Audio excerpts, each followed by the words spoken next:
সাদা শাড়িতে অপু বিশ্বাস, চোখে মুখে চিন্তার ভাঁজ, যেন কিছু একটা হারিয়ে ফেলেছেন তিনি। এই বিষয়টা একদমই চোখ মুখ দেখে বোঝাই যাচ্ছে আজ মনটা ভালো নেই অপু বিশ্বাসের। সম্পর্কের বাহিরেও আরেকটা সম্পর্ককে আমি রেসপেক্ট করি, প্রফেশনাল। ক্যামেরার সামনে তাই হয়তো হাসিটাও বেশ কষ্ট করে বের হচ্ছে তার। কিন্তু কি নিয়ে এত চিন্তায় আছেন অপু বিশ্বাস যে প্রোগ্রামে এসেও এভাবে মনমরা হয়ে আছেন? আমার হাজবেন্ড যে আমি চাইলেও এখান থেকে আমি ব্যাক করাতে চাইবো না। তবে কি শাকিব খান ও বুবলির একান্ত মুহূর্তের ছবিগুলোই অপুর মুখের হাসি কেড়ে নিল? খারাপ, অলওয়েজ খারাপ। শাকিব খানকে নিয়ে অপু বিশ্বাস ও বুবলির সোশ্যাল মিডিয়ায় হাড্ডাহাড্ডি লড়াই লেগেই থাকে। তবে এবার শাকিবের সাথে শবনম বুবলির আলিঙ্গনের ছবিগুলো যেন অপু বিশ্বাসের মুখ বন্ধ করে দিয়েছে।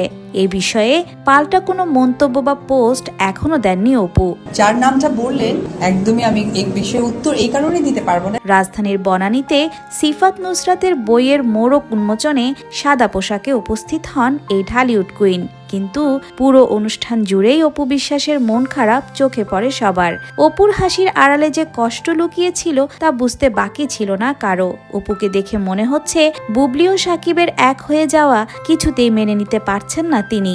তবুও পুরো অনুষ্ঠানে হাসি মুখে থাকার চেষ্টা করেন অপু।